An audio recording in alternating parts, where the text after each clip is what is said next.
For cheap gold, items and other boosts for Diablo 4, visit aoeah.com. Check out the link in the description, you get 3% off with the code ARIAT. Hello and welcome everybody. This update for my double swing Thorns build contains some details I've changed, my new sideboard items and how to defeat any opponent with the right setting. We'll also learn a few general things that are important to know. The season only goes for about 3 weeks, but we can still have some fun with this Barb. Afterwards I'll reconfigure this build for off-season and then later for the new season. Let's take a quick look at my equipment.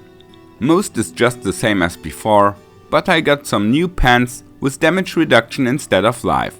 We want to max out our defensive stats for all situations.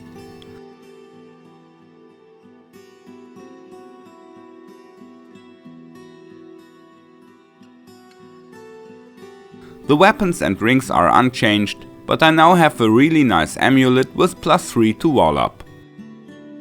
However, my sideboard has grown to a size about half of my inventory. Like before, I have Zelig and the switch weapon, and 2 different pairs of triple resist boots. The ones with shadow resistance are against necros. Then I have a new defensive chest with no life and no armor, just damage reduction. After all, we already have enough armor for PvP, so we don't need any further. In addition to damage reduction against close and against bleeding enemies, we also want to have damage reduction against distant enemies. More about that later.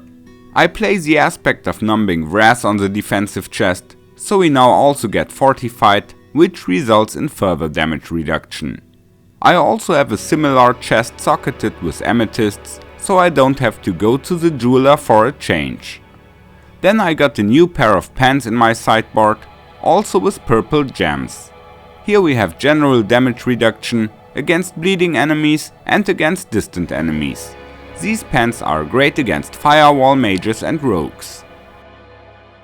I still have my very first pants lying around here, if I want to maximize life for whatever reason. Then I also have my old chest here, which is still an option for PvE. Against monsters with level 150 and more, you benefit from more armor. I've also put Ancient's Oath into the sideboard for the case I play Steel Grasp. However, I could use a better roll here, especially for berserking damage and the aspect. Finally, there's another ring in the sideboard, which I sometimes use against very mobile opponents, like mages and rogues. What I also think about, some double resist boots with damage reduction when injured. In the skill tree everything is just as before. Here I sometimes take out the war cry and activate fighter's steel grasp instead. The Paragon system also has remained the same, but in fact that my new pants all have a higher armor roll, I was able to give up some blue armor nodes and put the points into further damage reduction. Finally, we still have a few blue nodes with damage reduction when healthy, against close and against bleeding enemies. The vampiric powers are unchanged, but I would like to say a few words about the switching options. I can easily swap jagged spikes to Moonrise. I do that when I play against opponents where I don't need my double swing at all, e.g. against mages and rogues. In that case, I also switch to the Melted Heart of Zelig, so I just charge up my fury with my attacks all the time and still have the extra speed boost from Moonrise. In that case, I could also take out the double swing to replace it by Steel Grasp. Then the build can be played like my pure Thorns Barb, which I introduced first of all. Then I can also remove one of the last 2 vampiric powers and replace it by Resilience, but I very rarely do that.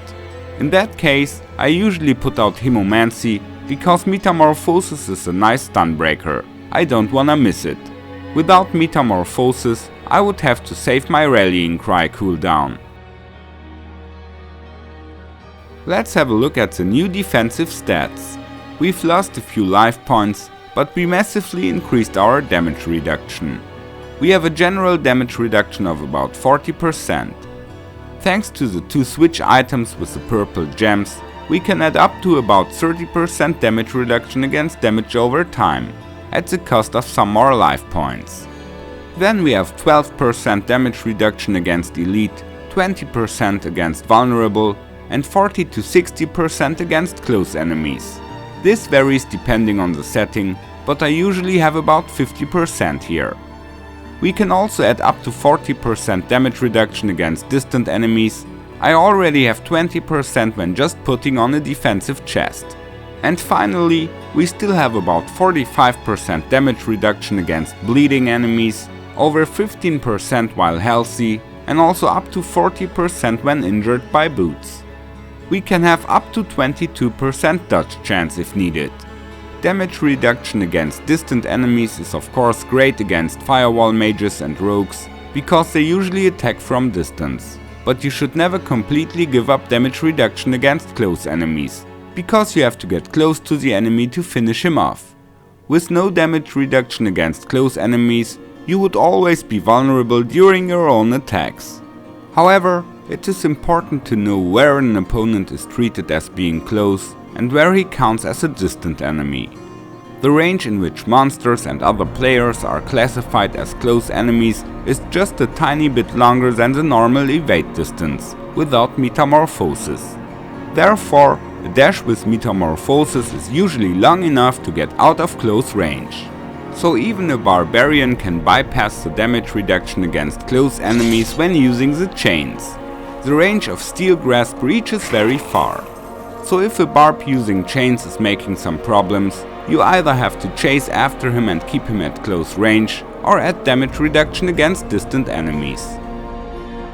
Last but not least, an overview to all my setups. Against barbarians, I play Razor Plate, pants and shoes with dodge chance, the legendary amulet, and the mace with inner calm.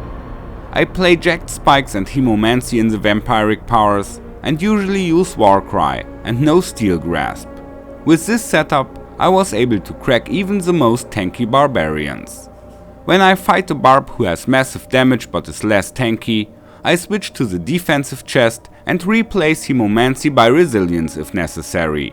This way my Barb can also survive opponents who have a high level on their Tears of Blood glyph. Against ball lightnings I play Zelig Amulet, shoes with resistances, plus the Rapid Ring. I only use the defensive chest when I get into trouble. Against firewall mages I also play Zelig, resist boots and rapid aspect, plus the defensive chest with the purple gems and also the matching pants. So I get a lot of damage reduction against distant enemies and against damage over time. Incidentally, you can also use these 2 items if you have a strong Rand Barb as opponent. Then I often switch the one-handed weapon and use the vampiric power Moonrise instead of jagged spikes. Further, it's nice to play Steel Grasp here. By the way, I use the same setting against rogues. So you're up to date again, have fun trying out, take care, and may the loot be with you. Follow me. Thanks. Goodbye.